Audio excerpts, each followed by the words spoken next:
Today we are going to read a beautiful poem written by Rabindranath Tagore, The Last Bargain. The Last Bargain. What do you think the meaning of Last Bargain is? Last Bargain मतलब अंतिम सौदा. Bargain यानी सौदा. तो इसका topic जो रविन्द्रनाथ टैगोर जी ने लिखा है वो लिखा है अंतिम सौदा. यानी सौदा क्या होता है? इसमें सौदे का मतलब है कि अगर हम किसी को अपनी सर्विसेज देते हैं, हम किसी के लिए कोई काम करते हैं, तो बदले में क्या होता है, हमको रिटर्न में कुछ ना कुछ मिलता है. इस दुनिया में कोई भी इंसान अगर कोई काम करता है तो बदले में उसे कुछ मिलता है. तो इसी तरह इस पोएम का जो नायक है, जो इसका हीरो है, एक्चुअल में वो क्या करता है, वो काम की तलाश में निकला है. अब उसको काम के बदले क्या चाहिए, यही इस पोएम में बताया गया है. वैसे तो अगर देखा जाए तो ऊपरी तौर पर लगता है कि कविता बहुत ही सरल है. ऐसे व्यक्ति के बारे में है जो कि रोजगार की तलाश में है. लेकिन अगर हम इसको गहराई से देखें तो इसमें बहुत बड़ी फिलॉसफी छिपी हुई है, यानी जीवन का दर्शन है. यह एक ऐसे व्यक्ति के बारे में है जो अपनी आज़ादी को खोए बिना काम करना चाहता है. तो इसमें उसको अपनी आज़ादी भी चाहिए, प्लस उसे अपनी ज़िंदगी के लिए काम भी चाहिए. तो इसमें रविन्द्रनाथ टैगोर ने क्या कहा है, इसको हम पढ़ेंगे. अब एक छोटा सा इंट्रोडक्शन है पोइट का. Who was Rabindranath Tagore? I think every Indian knows who was Rabindranath Tagore. He won the Nobel prize for literature in 1913. इन्होंने, इनकी सबसे बड़ी जो इंट्रोडक्शन है वो ये है कि इन्हें लिटरेचर के लिए 1913 में क्या मिला था, नोबेल प्राइज मिला था. He was not only first Indian who received Nobel Prize, but also first Asian. Asia में भी पहला नोबेल प्राइज जीतने वाले रविंद्रनाथ टैगोर जी ही थे. Even some people criticize him by saying that only for getting the Nobel Prize, he translated his book Gitanjali in English. Even आनंद मठ के writer जो थे Bankim Chandra Chatterjee had not done so. उनसे भी कहा गया था कि अगर आप आनंद मठ को इंग्लिश में ट्रांसलेट कर दें तो इसके लिए आपको नोबेल प्राइज दिया जा सकता है, लेकिन उन्होंने ऐसा नहीं किया, जबकि रविन्द्रनाथ टैगोर जी ने ऐसा किया. खैर छोड़िए, बड़े लोगों को लोग क्रिटिसाइज करते ही हैं. रविन्द्रनाथ टैगोर जी क्या थे, वो शॉर्ट स्टोरीज लिखते थे, कविताएं लिखते थे और वो प्ले भी लिखते थे. The last bargain is a poem that celebrates the beauty of innocence and the simplicity of life.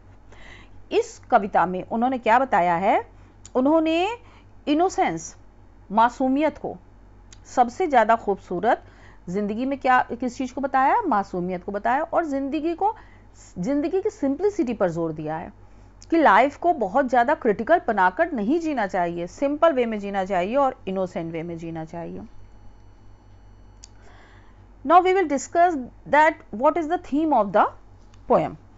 The theme of Rabindranath Tagore poem Last Bargain is that power, money, love or lust cannot make us happy, and that simplicity and innocence are most important. यानी कि ना तो power यानी शक्ति, ना तो wealth यानी कि पैसा, ना तो ब्यूटी यानी कि प्यार या लस्ट हमारे लिए इतना ज़रूरी नहीं है. कि जितना ज़रूरी क्या है, सिंप्लिसिटी और इनोसेंस जरूरी है. The poem is about a man who is looking for a job. अब ये पोएम किसके बारे में, एक ऐसे व्यक्ति के बारे में जो काम की तलाश में है, without losing his freedom, and he receives 3 offers that he refuses. अब देखिए, उसकी शर्त यह है कि वो काम की तलाश में है, लेकिन वो अपना फ्रीडम यानी अपनी स्वतंत्रता नहीं खोना चाहता है. ऐसे में उसको 3 ऑफर्स मिलते हैं, वो तीनों को रिफ्यूज कर देता है. पहला ऑफर किस चीज का है, पहला ऑफर है पावर का. A king offers power. एक राजा मिलता है जो उसे शक्ति ऑफर करता है, वो उसे ठुकरा देता है. दूसरा एक रिच मैन मिलता है, वो उससे वेल्थ ऑफर करता है, वो भी ठुकरा देता है. तीसरी एक ब्यूटीफुल वुमन मिलती है, वो उसे ब्यूटी, लव ऑफर करती है, वो भी उसे ठुकरा देता है. And at last the man accept an offer from a child who says he can pay nothing in return from work. एक ऐसे बच्चे का वो ऑफर स्वीकार करता है जो कहता है भाई मैं तुम्हारे काम के बदले में तुम्हें कुछ भी नहीं दे सकता. Man accepts his offer. Why? Because he can still be free and happy with child, क्योंकि बच्चे के साथ वो खुश भी रह सकता था और आज़ाद भी रह सकता था। तो इस पोएम में आप यही पढ़ेंगे। Have you ever asked your parents और family members for a reward to do work are expected to do. आप कह, अब इसमें एक पोएम जो है, पोएट नहीं एक्चुअली, ये जो चैप्टर जब कहना चाहिए आपके बुक के लिए लिखा गया, तो ऊपर से ये एक छोटा सा इंट्रोडक्शन टाइप का दे देते हैं ताकि आप वो एक्टिविटी टाइप की कोई चीज़ कर सकें। तो पूछें क्या कभी तुमने कोई काम के बदले में कोई रिवॉर्ड पाने की इच्छा रखी है? Do you always require incentive for doing things और are there occasions when you have worked happily without expecting anything in return. क्या तुम्हें ये लगता है कि तुम जो काम करो उसके बदले में तुम्हें कुछ मिलना चाहिए, या तुम फ्री में भी, मतलब बिना किसी रिटर्न के उम्मीद के भी काम को खुशी खुशी कर लेते हो? आप कह रहे हैं कि अपने क्लास में आप बच्चों के साथ इसे डिस्कस कीजिए कि कौन ये चाहता है कि हमें काम के बदले में कुछ ना कुछ रिवॉर्ड मिले, और कौन ये चाहता है भाई अगर हमसे काम कहा गया तो हम कर दें, हमें इसके रिटर्न में किसी चीज़ की चाहत नहीं है। यही डिसाइड करेगा कि आप कैसे हैं, आपकी सोल इस मटेरियलिस्टिक समाज संसार से आज़ाद है या आप इसमें माया में फंसे हुए हैं। Come and hire me, I cried while in the morning I was walking on the stone paved road. अब वो कह रहे हैं कि जो नायक है, पोएम का जो नायक है वो कहाँ पर है? चिल्ला रहा है, आओ और मुझे हायर करो। हायर करने का मतलब मुझसे काम लो, बदले में मुझे पैसा दो। आई cried while in the morning, कब चिल्ला रहा था वो? सुबह के समय। और कहाँ पर वो टहल रहा था, कहाँ पर चल रहा था? सुबह के समय वो एक पथरीली सड़क पर चल रहा था। पथरीली सड़क ऐसी स्टोन पाव्ड, जहाँ पर कड़े कड़े हार्ड पत्थर लगे हुए थे, उस सड़क पर वो घूम रहा था और कह रहा था कि आओ और मुझे हायर करो। Sword in hand the king came in his chariot. अब हाथ में तलवार लिए रथ पर सवार कौन आया? राजा आया। He held my hand and said I will hire you with my power. उसने मेरा हाथ पकड़ा और कहा मैं तुम्हें हायर करूंगा विद माई पावर, यानी जब मैं तुमसे काम लूंगा तो मैं तुम्हें क्या दूंगा बदले में? ताकत दूंगा, शक्ति दूंगा। राजा तो वही दे सकता है, पावर दे सकता है। But his power counted for not and he went away in his chariot.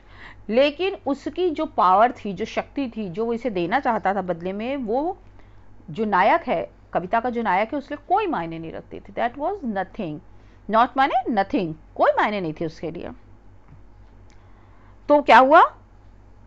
He went away in his chariot, वो अपने रथ में बैठ करके चला गया। दैट मीन्स पोएट ने उसे मना कर दिया कि भाई मुझे काम के बदले तुम्हारी ताकत शक्ति नहीं चाहिए।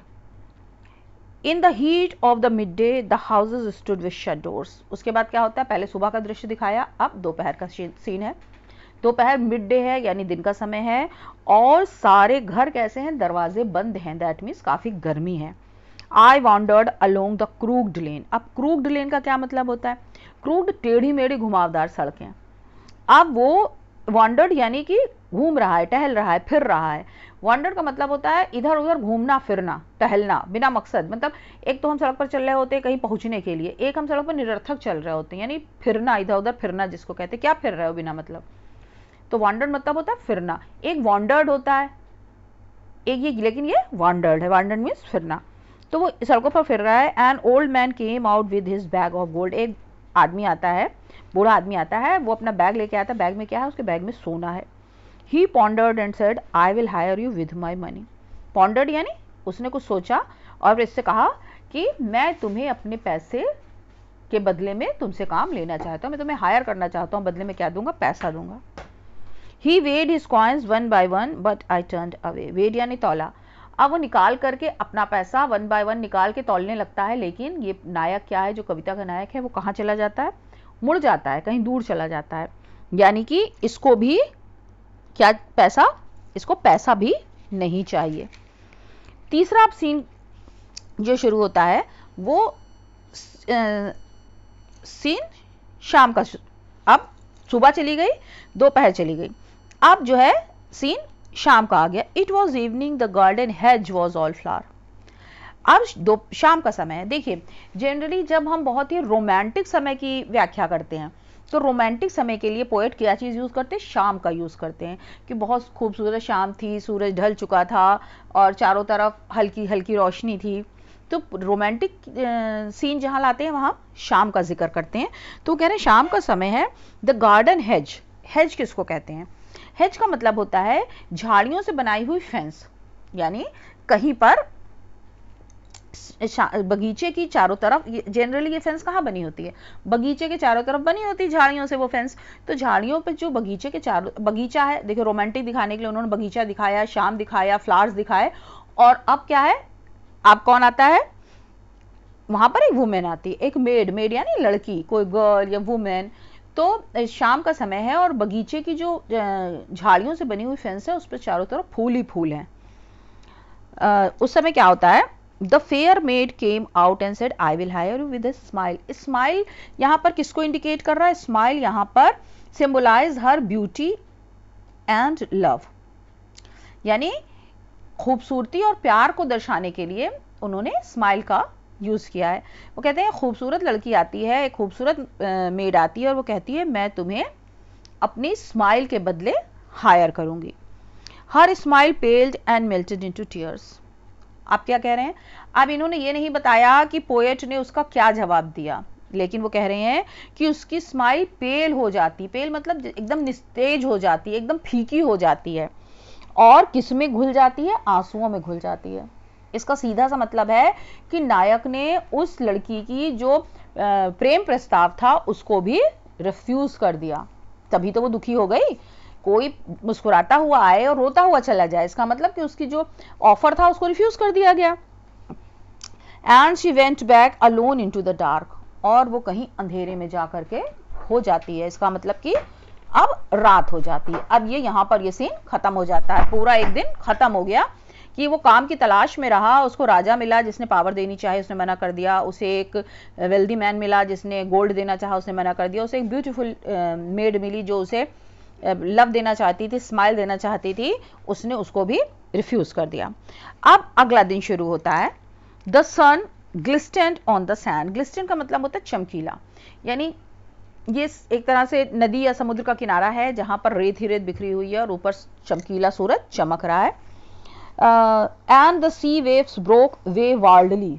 वे वार्डली मतलब बहुत ज़्यादा मनमर्जी, प्लेफुली, खेलते हुए, अपनी मनमर्जी ढंग से जो समुद्र की लहरें हैं वो इधर उधर अपने मनमर्जी ढंग से खेल रही हैं, मतलब समुद्र में लहरें उठ रही हैं।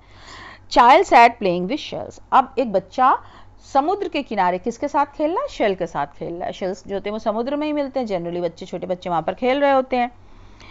He raised his head and seemed to know me and said, जब उसने अपना सर उठाया और मेरी तरफ देखा तो बड़ा परिचित लगा, seemed to know me, बहुत परिचित लगा, and said I hire you with nothing, और उसने क्या ऑफर किया, उसने कहा मैं तुम्हें हायर करूंगा लेकिन कुछ नहीं दूंगा, मतलब उसके पास उन्हें बदले में देने के लिए कुछ नहीं था।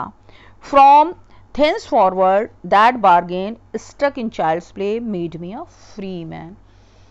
Thenceforward का मतलब तब से, यानी तब से लेके आगे तक, जब तक उसका जीवन था। क्या हुआ, That bargain stuck in child's play, उसका ये सौदा कहां पर फंस के रह गया, उस बच्चे के खेल में। और उस बच्चे के खेल के साथ जो ऑफर इसने एक्सेप्ट किया, उसका बच्चे का ऑफर क्या था, बच्चे का ऑफर यही था कि भाई मैं तुम्हें कुछ नहीं दे पाऊंगा मगर मेरे संग खेल सकते हो। खेल के किसको सुख मिलेगा, बच्चे को भी सुख मिलेगा और आदमी को भी सुख मिलेगा। तो वो उसने अपने आप को एक आज़ाद इंसान बना लिया। आज़ाद इंसान का मतलब एक ऐसा फ्री सोल बना लिया। इसका अगर हम फिलोसॉफिकल पहलू देखें इस पोएम का, तो इसका मतलब ये है कि इस दुनिया के जो मटीरियलिस्टिक चीज़ें हैं उनसे हट करके अगर हम अपनी लाइफ को सिंप्लिसिटी के साथ जिएंगे, अगर हम अपनी फ्रीडम के साथ जिएंगे तो उसमें ज़्यादा आनंद है, बशर्ते इन भौतिक सुखों के पीछे भागने के। तो इस जो पोएम की थीम है वो यही है कि रुपए के पीछे, पैसे के पीछे, खूबसूरती के पीछे और क्या कहते हैं पावर के पीछे भाग भाग कर हम क्या करते हैं, अपनी पूरी जिंदगी को काम का गुलाम बना लेते हैं, यानी वर्क ही। बहुत से लोग आपने देखा होगा कि आधी जिंदगी वो पढ़ने में बिता देते हैं, आधी जिंदगी वो काम में बिता देते हैं। अपने लिए, अपनी लाइफ के लिए, अपनी सोल के लिए, अपने ज्ञान के लिए, अपने परिवार के लिए उनके पास समय ही नहीं होता है। तो इसका जो फिलोसॉफिकल पहलू है वो ये है कि इंसान को अपने लिए, अपनी आज़ादी के लिए भी थोड़ा समय रखना चाहिए। उम्मीद है कि आप लोगों को ये चैप्टर अच्छे से समझ में आया होगा। चलिए कल फिर मिलते हैं नए चैप्टर के साथ, तब तक के लिए जय हिंद।